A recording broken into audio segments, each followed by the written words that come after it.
माननीय सोनिया गांधी जी जब राजस्थान की धरा पर हों, उनके स्वागत के लिए चूरू से विशेष तौर से एक स्वागत दिखे, ऐसी मैं आशा रखती हूँ।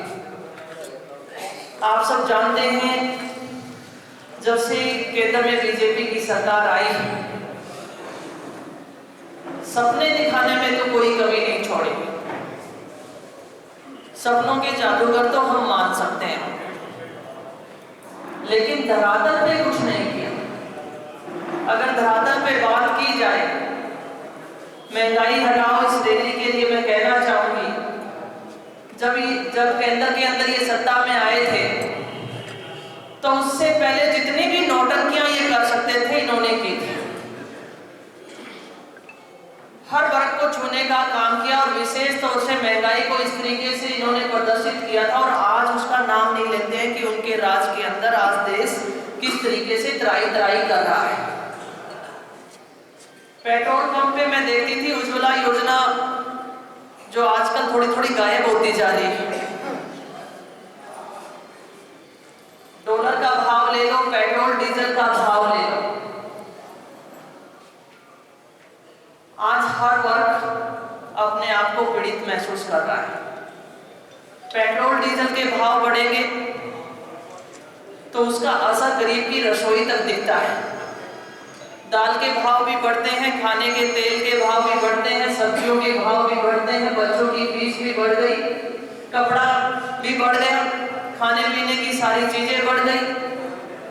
और ये वही सोनिया गांधी जी हैं जो देश के अंदर खाद्य सुरक्षा बिल लेकर आई थी कि इस देश का गरीब भूखा ना सोए, और उसी योजना को माननीय हमारे प्रधानमंत्री महोदय जी ने बंद करने का काम किया है, जो केंद्र सरकार अनाज देती थी।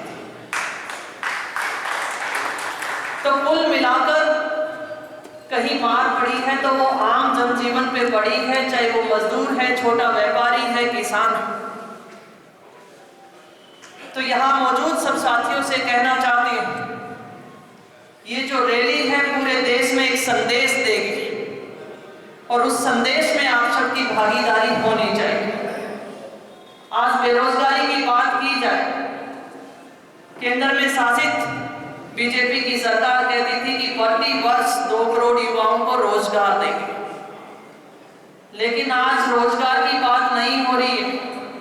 मंदिर मस्जिद की बातें होती हैं, भाई को भाई से लड़ाने का काम होता है। अगर किसी बेटी के साथ अत्याचार होता है तो उसको रात को श्रद्धांजलि दे दी जाती है, उसे रात को ही जलाया जाता है, उसके परिवार से मिलने नहीं दिया जाता।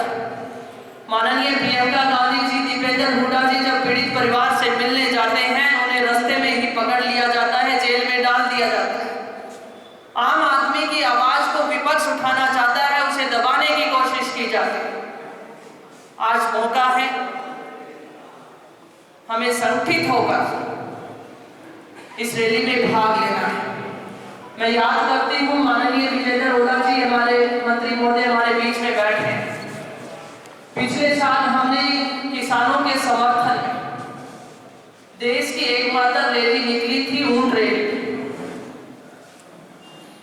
और उसका जब हमने लक्ष्य रखा कि हम किसानों के समर्थन में वो रैली रखेंगे, मौजूद सभी सदस्य यहाँ पर जिन्होंने हमारा भरपूर सहयोग किया था, किसान के झंडे के नीचे हमने वो रैली की थी, और लगभग 250 ऊंट हमने एकत्रित किए थे। और जहां पर भी जाती और ये साथी भी जाते थे, यूं देखते थे कि कौन से गांव में ऊंट है वो हम ला सकते हैं। उसी तरीके से मैं ये कहना चाहती हूं, मेरे सामने बैठे उन लोगों के लिए सम्मानित मंच को कहना चाहते हैं, इज्जत चाहते हैं ये लोग, सम्मान चाहते हैं। मैं किसी और पे कुछ नहीं कहना चाहती, मैं खुद पे बोलूंगी कि फलाना कृष्णा का आदमी है, ये उसका आदमी है, नहीं, कांग्रेस के है। जब वो कांग्रेस के झंडे के नीचे आता है तो वो कांग्रेस का व्यक्ति है। मैं मेरे परिवार के अंदर बात करूं तो मेरे परिवार में भी हर व्यक्ति के साथ मेरा स्वभाव अलग हो सकता है, मेरी बात कड़वी जरूर लगे, हो सकता है मेरे बेटे के साथ मेरा व्यवहार अलग हो, मेरी सास के साथ मेरा अलग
राजगढ़ से आने वाले विधायक अगर विरोध जताते हैं तो क्या नुकसान है?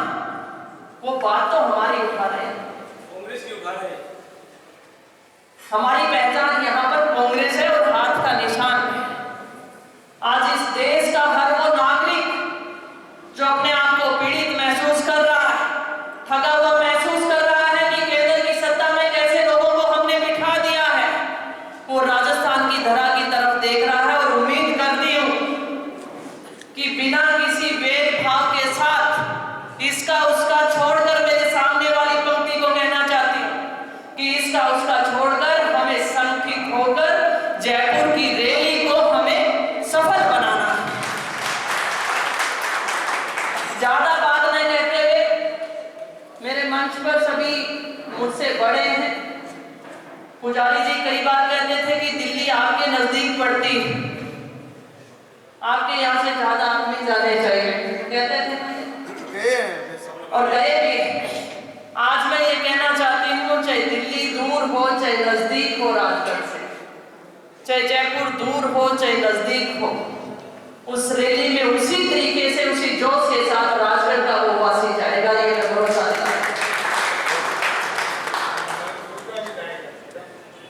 आज मैं पुनः उस रैली का तो धन्यवाद देती हूं, लेकिन आपको एक बात कहना चाहूंगी, दिल्ली की सरहद के ऊपर जो किसान डटा हुआ था, चाहे वो हरियाणा, राजस्थान, यूपी और पंजाब का था, इतना ही तो था, लेकिन उन्हें पता था कि उनके पीछे भावना पूरे देश के किसानों की।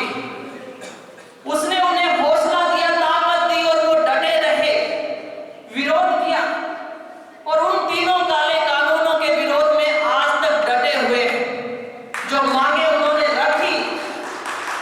मैं कहना चाहती हूँ कि प्रधानमंत्री जी को सुबह सुबह आकर मन की बात के अंदर ये बात कहनी पड़ी थी कि कितना, नहीं तो क्या होता था 11 बजे प्रधानमंत्री जी बोलेंगे, सुबह सुबह 9 बजे बोल गए थे। जब कोई ऑफिस में जा रहा था, कोई घर का काम कर रहा था, कोई डांगा डोरगा कर रहा था, जब सुनने वाला नहीं।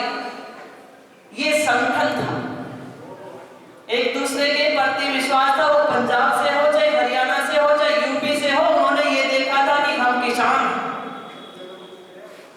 और यही उनकी सफलता का राज है। और जितने भी यहाँ पर हमारे हिंदू भाई बैठे हैं, मुसलमान भाई बैठे हैं, चाहे वो सुजानगढ़, राजगढ़, चूरू, रतनगढ़, सरदार शहर कहीं से भी आते हैं, तारानगर से आते हैं, अगर वो ये सोचते हैं कि हम कांग्रेसी हैं तो निश्चित तौर पर सफलता दूर नहीं है, ये मैं आपको भरोसा दिलाती हूं।